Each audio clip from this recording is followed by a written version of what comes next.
Now, MPs will soon vote on whether to launch a fresh investigation into grooming gangs. The Tories have tabled an amendment to a bill to try and force a national inquiry into the issue. The leader, Kemi Badenoch, Tory leader Kemi Badenoch, warned that the government's resistance could lead to fears of a cover-up. But the Prime Minister says he's met with victims who said they want action instead. Well, you might think they could get a bit of both.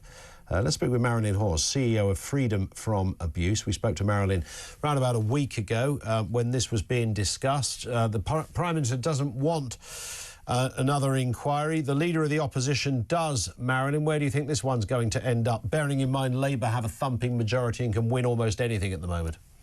Well, he doesn't want it, does he? Because he doesn't want the truth to come out. That's the point.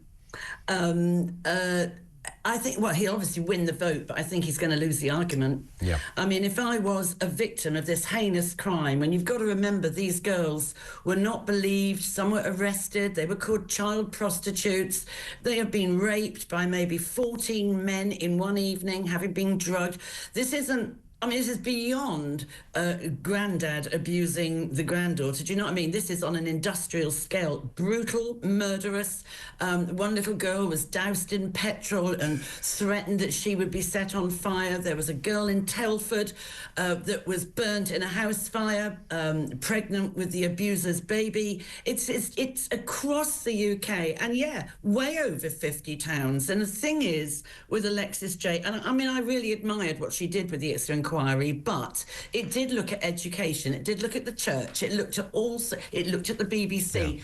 And yes, it was wide, but since 2022 other evidence has come forward. People are now speaking and naming and shaming, and I have said all over media this last week, we are finally naming it. It is predominantly Pakistani men and Bangladeshi men. Why? Well, I think we need to start looking at some of the imams who have actually been encouraging this, some of them.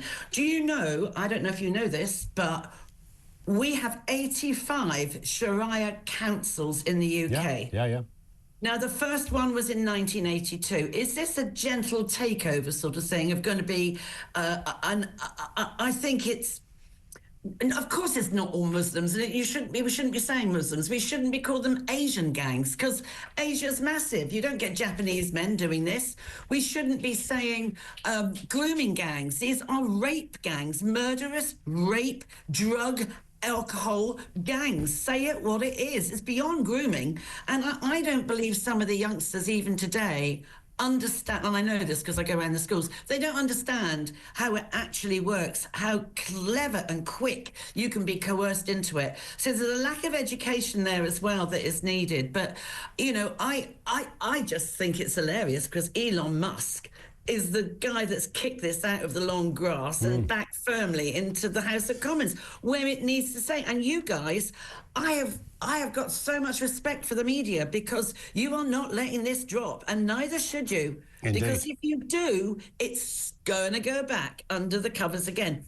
I don't think, and if I was a victim of this crime, where I could be Rotherham, I could be Barrow in Furness, because there was a terrible case there, Newcastle, Southampton, Portsmouth, you name it, wherever. If the council had turned their back on me, which they all did, the Labour councils, why would I trust them now? Why would I trust Oldham, that has been corrupt for decades, to run its own investigation? I wouldn't feel confident as a victim of this crime. I have not been heard say for maybe 30, 40 years in my life, because this has gone on for over 40 years.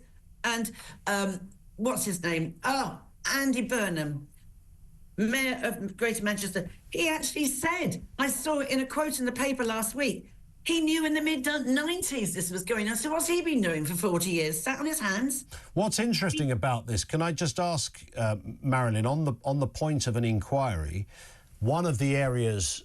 and look, the argument seems to go, there's been an inquiry, there's been lots of sort of localised inquiries, but as you alluded to at the beginning, the Baroness J inquiry, whilst thorough in many respects, wasn't specific enough on this particular area, and that's the bit that's sort of missing here.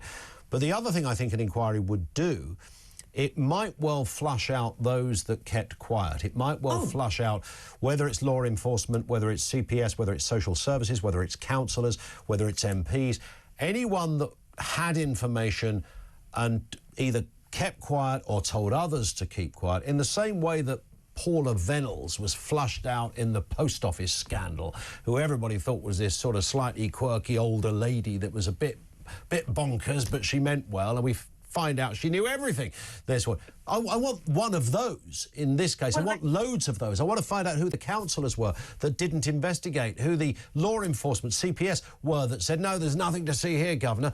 That's what I want to come out here, Marilyn. Well, we also know that Keir Starmer was one of those. Because I have the date down here. I have a date here. Where was it? 2008 to 2013, he was the Director of Prosecution and he turned his back on it. He didn't do anything with it. And there is no, it doesn't matter whether you're Labour, Liberal, whatever you've been, Lib Dem, Tory, every single government has failed children in this country. About it all very well for them jumping up on the front rows now going, oh, it's dreadful that children are ever abused in this country.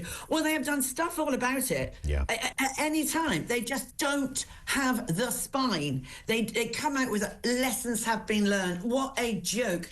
I mean, wasn't it last week Starmer said, there was a lack of understanding. Excuse me? So you get a couple of 12-year-old girls, and this is a true case, that turned up, thrown out of a taxi, turned up at the doors of a police station, bedraggled, bruised, blood coming out, their clothes were ripped, and they said they had been raped and they'd been given drugs, blah, blah, blah, and they were just ignored by the police and stuffed back in a taxi. Now, that's unacceptable. And in Rotherham, some of the officers were involved themselves. Now, also what we know is the taxi drivers in Rotherham that were actually convicted at the time are now out free and back driving their taxis again.